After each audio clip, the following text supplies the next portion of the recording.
Hello everyone and welcome to my channel.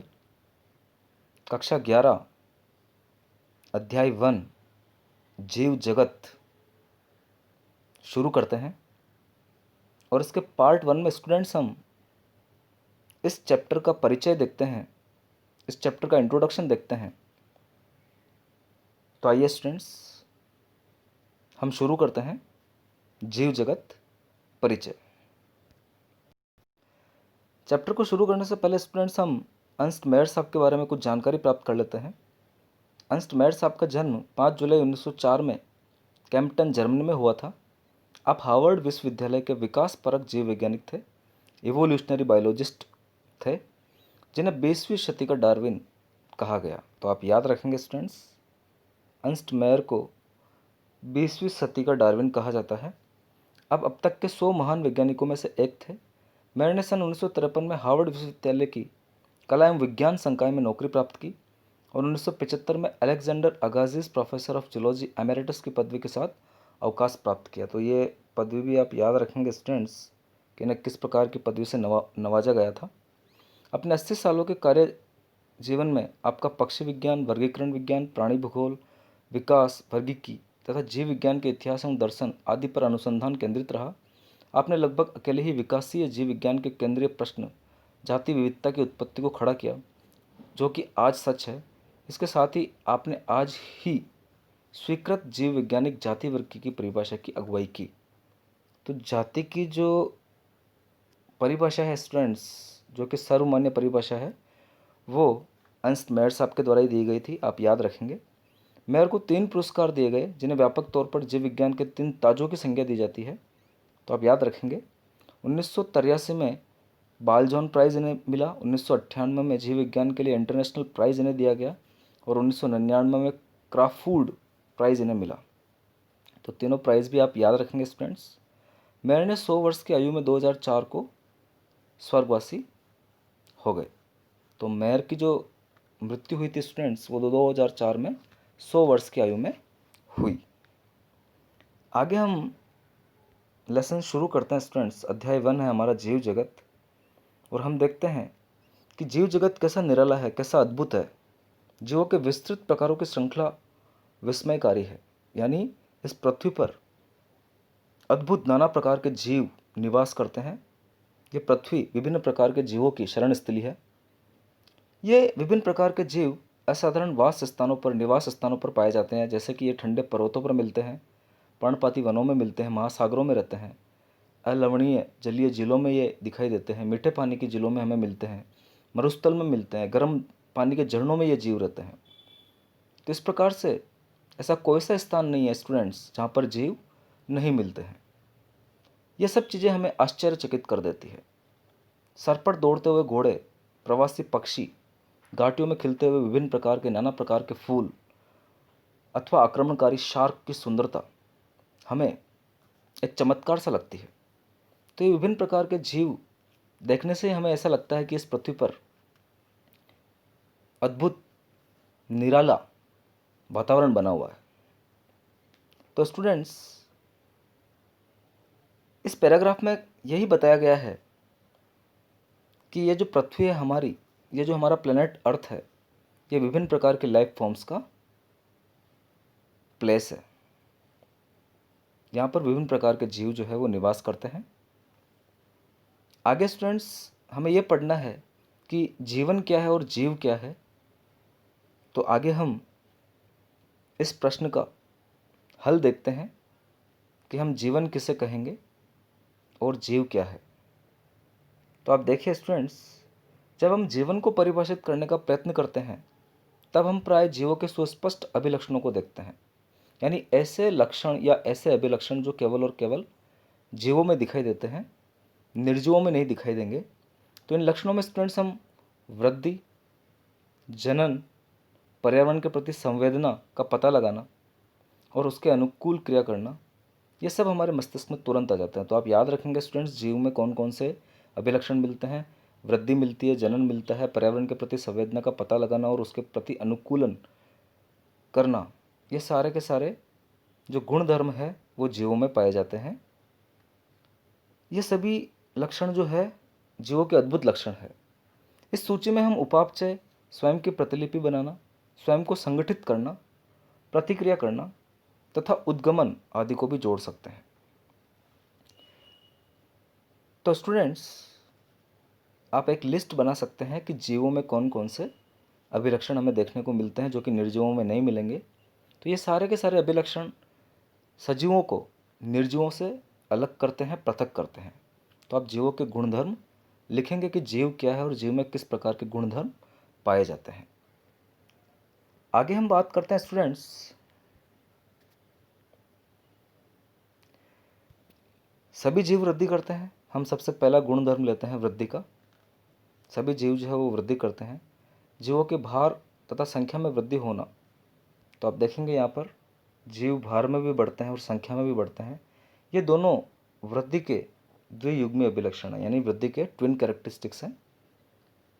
द्वियुग्मी अभिलक्षण है, दो गुण हैं, भार में बढ़ना और संख्या में बढ़ना। बहुकोशिक जीव कोशिका विभाजन द्वारा वृद्धि करते हैं। जो बहुकोशिकीय जीव होते हैं उनमें कोशिका विभाजन होगा, उसके द्वारा वो वृद्धि करेंगे।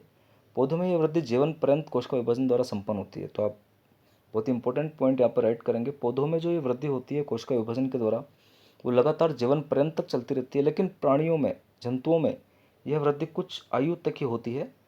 तो आप प्राणियों में और पौधों में जो वृद्धि में अंतर है उसे आप लिखेंगे, उसे आप समझेंगे।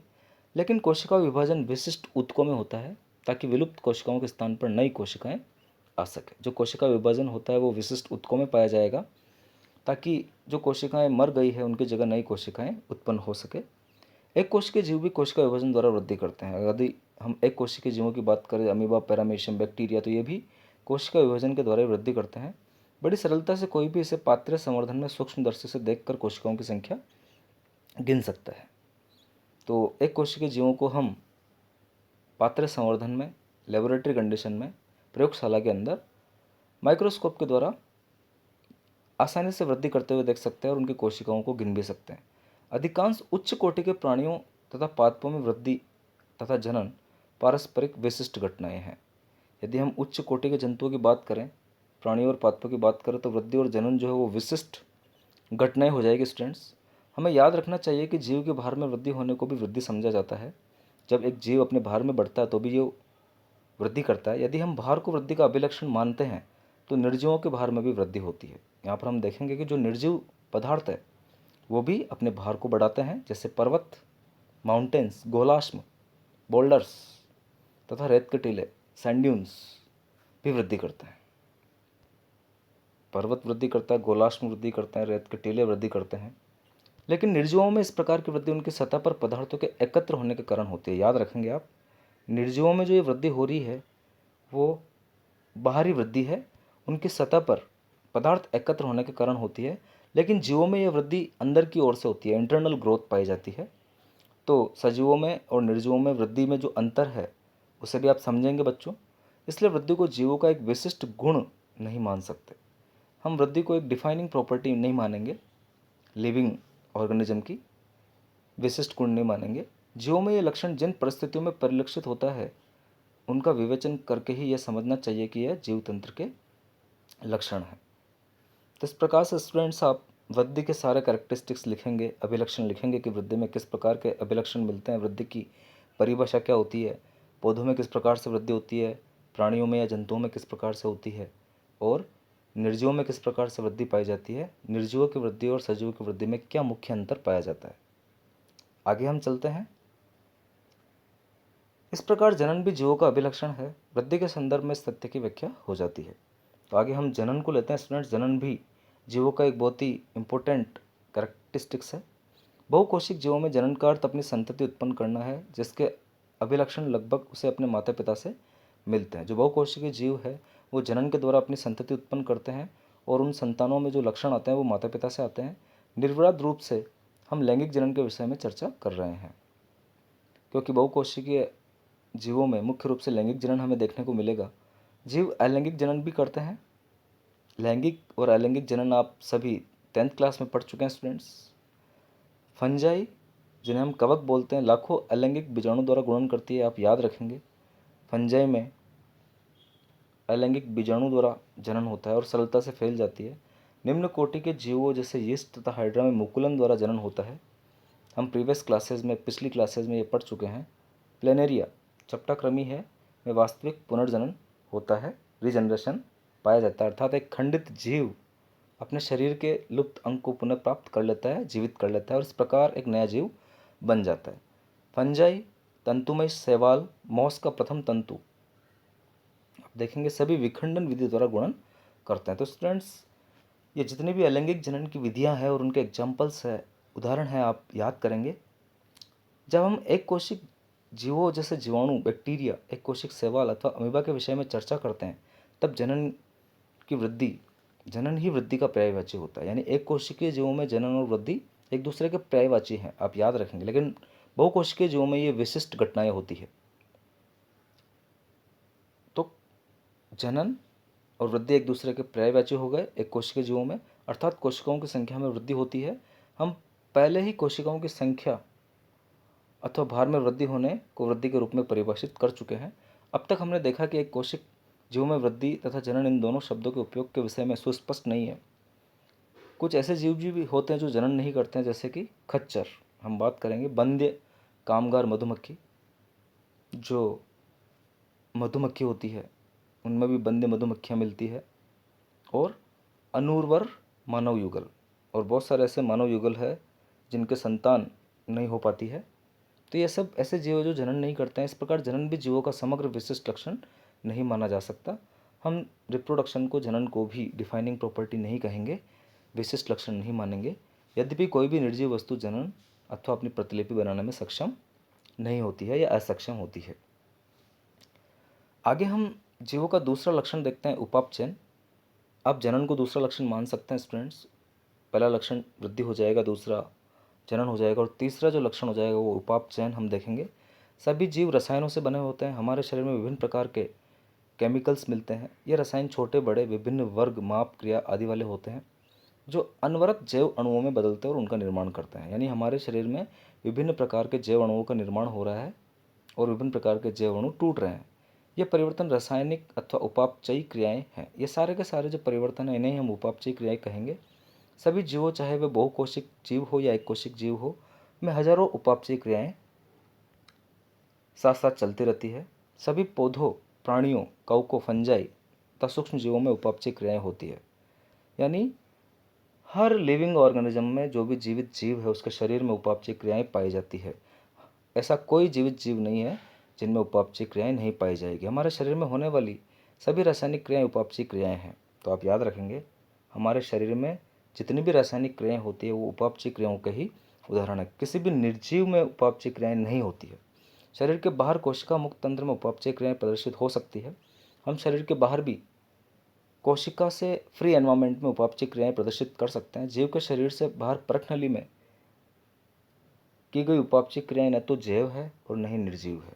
तो याद रखेंगे, परखनली में जो रासायनिक क्रिया हो रही है वो उपापचयी क्रियाएं हैं। वो न तो जैव हम उनको बोलेंगे न निर्जीव बोलेंगे। अतः उपापचयी क्रियाएं निरापवाद जीवों के विशिष्ट गुण के रूप में परिभाषित है। इस प्रकार से उपापचयी क्रियाएं जो है वो हम विशिष्ट गुण में सम्मिलित कर सकते हैं, जीव का विशिष्ट गुण मान सकते हैं। तो उपापचयी क्रियाएं डिफाइनिंग प्रॉपर्टी हो जाएगी लिविंग ऑर्गेनिज्म की। जबकि पात्र में एकाकी उपापचयी क्रियाएं जैविक नहीं है, यद्यपि ये निश्चित ही जीवित क्रियाएं हैं। तो पात्र में यानी इन विट्रो जो उपापचयी क्रियाएं हो रही है वो जैविक नहीं हम बोलेंगे, लेकिन वो जीवित क्रियाएं जरूर है। तथा शरीर का कोशिकीय संगठन जीवन स्वरूप का सुस्पष्ट अभिलक्षण है।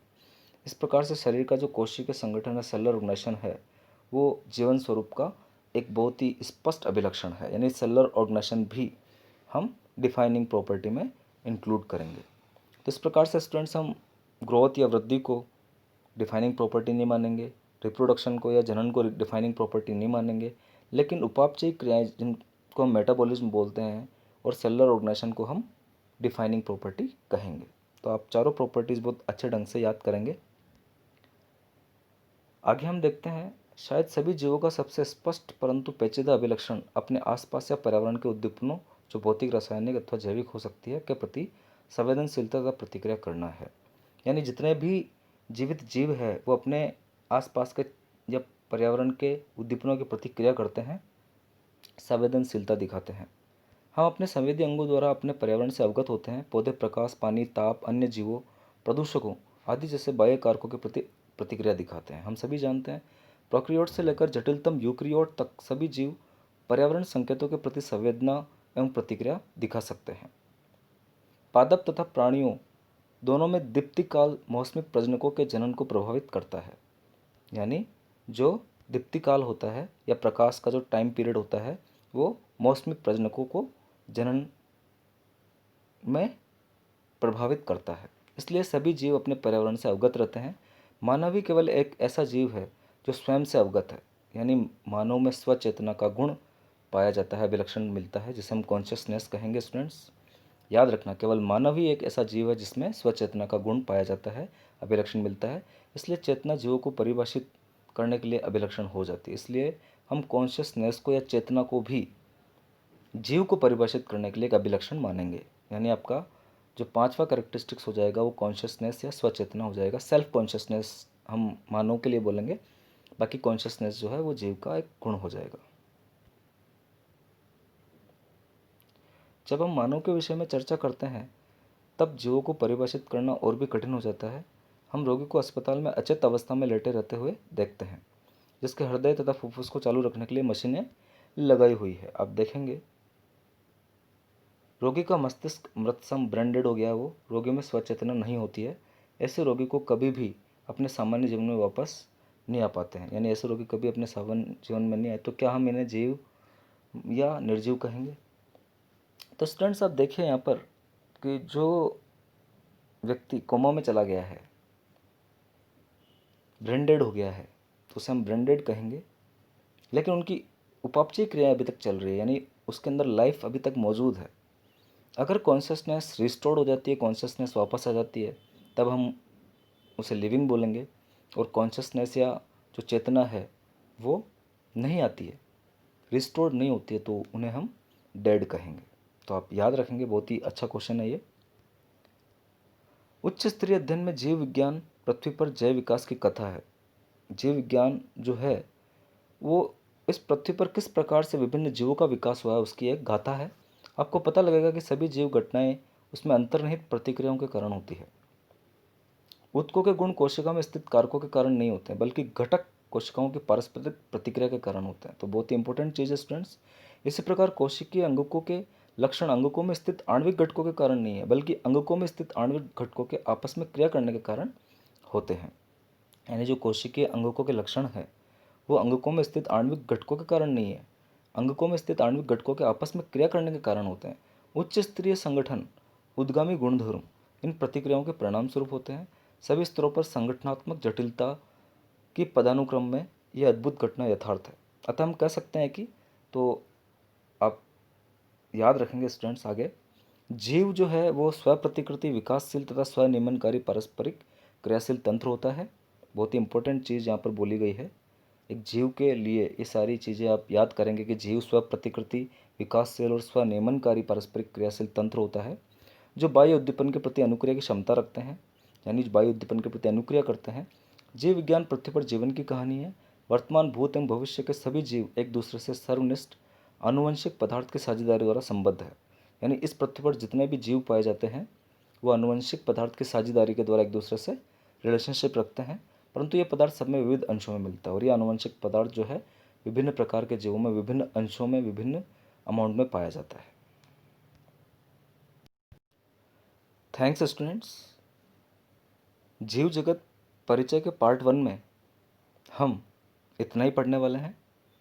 तो जो भी इम्पोर्टेंट चीज़ें हमने पढ़ी है स्टूडेंट्स, आप उन सभी इम्पोर्टेंट चीज़ों के नोट्स बना लीजिए। और एनसीईआरटी की जो बुक है जो अब हमारी आरबीएससी के अंदर 11th क्लास में लागू कर दी गई है, वो एक बहुत ही अच्छी किताब है। क्योंकि नीट का जो पेपर आता है स्टूडेंट्स वो पूरा एनसीईआरटी बेस्ड आता है। जो बच्चे नीट की प्रिपरेशन करने वाले हैं, एमबीबीएस करके डॉक्टर बनने वाले हैं या डॉक्टर बनना चाहते हैं, उनके लिए ये प्रिपरेशन 11th क्लास से शुरू हो जाती है। तो आप अच्छे से नोट्स बनाइए और हर एक लाइन को याद करते हुए चलिए। धन्यवाद।